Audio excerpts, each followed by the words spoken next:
وَأَتِمُّ الْحَجَّ وَالْعُمْرَةَ لِلَّهِ، اور حج اور عمرہ مکمل کرو اللہ کے لیے۔ جو عمرے کے لیے احرام تو باندھ لیا جائے گا مدینے سے 7 میل باہر نکل کر ہی، حج مکمل تو ہوگا جب طواف بھی ہوگا، وقوف عرفہ بھی ہوگا، سارے اس کے جو بھی مناسک ادا کیے جائیں گے، لیکن یہ کہ جو شخص بھی نیت کر لے حج کی یا عمرے کی تو پھر اسے مناسب کو مکمل کرنا چاہیے، کوئی کمی نہ رہے۔ فَإِنْ أُحْصِرْتُمْ، اگر تمہیں گھیر لیا جائے، روک دیا جائے، جیسے کہ سن 6 میں ہو گیا، صلح حدیبیہ کرنی پڑی، مشرکین مکہ اڑ گئے، نہیں داخل ہونے دیں گے۔ اگر تمہارا گھیراؤ ہو جائے فَمَسْتَيْسَرَ مِنَ الْهَدْيِ، تو جو بھی تم قربانی پیش کر سکو پیش کر دو۔ یہ دم احصار کہلاتا ہے کہ چونکہ اب ہم آگے نہیں جا سکتے، یہی ہمیں احرام کھولنا پڑ رہا ہے، تو دم احصار، یہ خون، یہ جو جانور اللہ کے نام پر ہم دے رہے ہیں، اس کی ایک طرح کا کفارہ ہے۔ وَلَا تَحْلِقُوا رُؤُوسَكُمْ حَتَّى يَبْلُغَ الْهَدْيُ مَحِلَّهُ، اور اپنے سر اس وقت تک نہ مونڈو جب تک کہ وہ ہدی کا جانور جو ہے وہ محل تک، یعنی جو بیت الماء جہاں پر جا کر ذبح ہونا ہے وہاں پہنچ نہ جائے۔ جانور تو آپ نے بھیج دیے اور وہ رکاوٹ نہیں ڈالیں گے، اس لیے کہ ان کا گوشت تو ان کو کھانے کو ملے گا، لہذا جانور، لیکن یہ اندازہ کر لو کہ اب اتنا وقت گزر گیا ہے کہ وہ ہدی قربانی کا جانور جو ہے وہ پہنچ گیا ہوگا، ہدیم بالغ الکعبہ، وہ وہاں پر اس کی اپنے مقام پر پہنچ گیا۔ فمن کان منکم مریضا او بہ اذى من راسہ، تو جو کوئی بھی تم میں سے ہو بیمار یا اس کے سر میں کوئی تکلیف ہو، کوئی زخم ہو، اور اس کی وجہ سے یہ ہے کہ وہ حجامت کرانی ضروری ہو جائے، بال کاٹنے ضروری ہو جائے، ففدیۃ من صیام او صدقۃ او نسک، تو پھر فدیہ دینا پڑے گا۔ اگر اس ہدی کے جانور کے کعبے تک پہنچنے سے پہلے تمہیں اپنے بال کاٹنے پڑے، حجامت کرانی پڑی، تو فدیہ ہوگا۔ یہ جو ہے دم جنایت کہلاتا ہے، یعنی ایک جو کمی رہ گئی ہے اس کی تلافی کے لیے۔ وہ صیام بھی ہے، روزے 3 دن کے، او صدقۃ او نسک، یا پھر یہ ہے کہ کوئی قربانی ہے، ایک جانور قربان کیا جائے، دم جنایت اس کو کہتے ہیں، یا صدقہ کیا جائے، 6 افراد کو کھانا کھلایا جائے۔ فَإِذَا أَمِنْتُمْ، پھر جب تمہیں امن حاصل ہو اور تم سیدھے جا سکتے ہو، بیت اللہ پہنچ سکتے ہو، فَمَنْ تَمَتَّعَ بِالْعُمْرَةِ إِلَى الْحَجِّ فَمَا اسْتَيْسَرَ مِنَ الْهَدْيِ، تو جو کوئی بھی فائدہ اٹھائے عمرے سے حج سے قبل، فَمَا اسْتَيْسَرَ مِنَ الْهَدْيِ، تو وہ ایک اور قربانی پیش کرے جو بھی اسے میسر ہو۔ اب یہ سمجھ لیجئے کہ حضور کی بعثت سے پہلے عرب میں رواج یہ تھا کہ ایک سفر میں حج بھی کرنا، عمرہ بھی کرنا ان کے نزدیک حرام تھا، یہ توہین تھی کعبے کی۔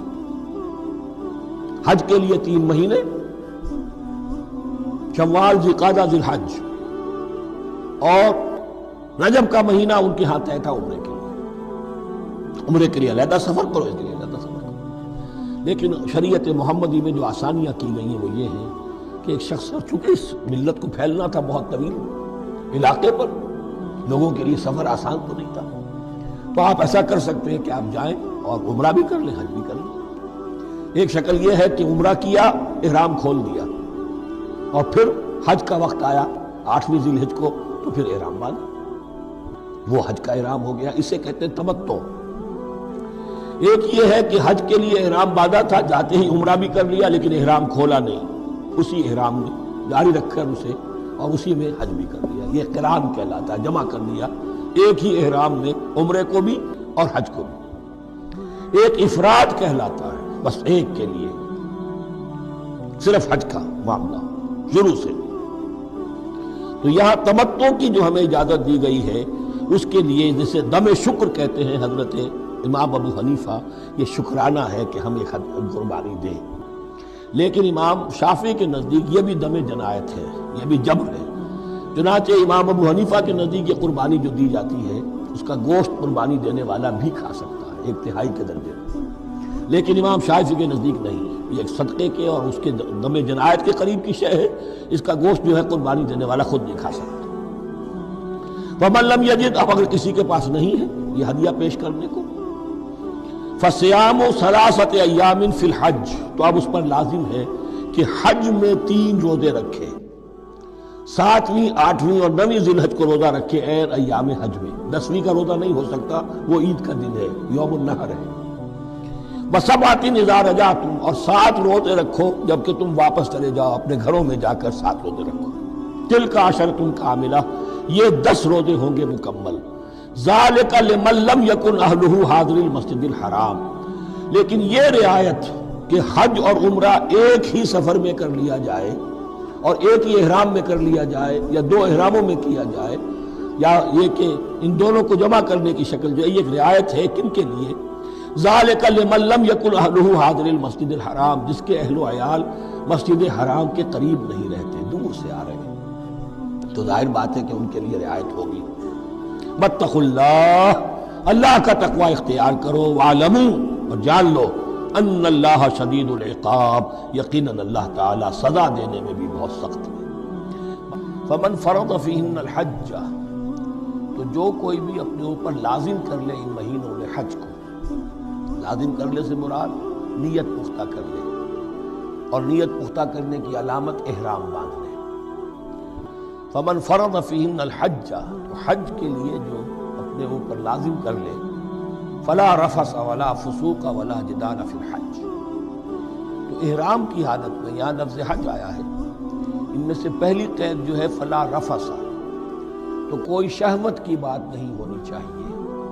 میاں بیوی بھی ساتھ حج کر رہے ہیں تو احرام کی حالت میں وہی قید ہے کہ جو اعتکاف کی حالت میں ہے. باقی یہ کہ فسوق اور جدال، اللہ کی نافرمانی یا باہم جھگڑنا، اس لیے کہ بہت بڑی تعداد میں لوگوں کا اجتماع ہوتا ہے، سفر میں بھی لوگ ساتھ ہوتے ہیں، تو لوگوں کے غصوں کے پارے جلدی چڑھ جاتے ہیں. اس میں خاص طور پر روکا گیا کہ یہ ہے کہ اس میں امن ہو اور سکون ہو. اور آج بھی واقعہ یہ ہے کہ دنیا میں معجزات میں سے ہے یہ، اتنی بڑی تعداد میں لوگوں کا جمع ہونا، اور وہاں امن رہتا ہے، وہاں وہ جنگ و جدال اور جھگڑا اور فساد وغیرہ قطع نظر نہیں آتا.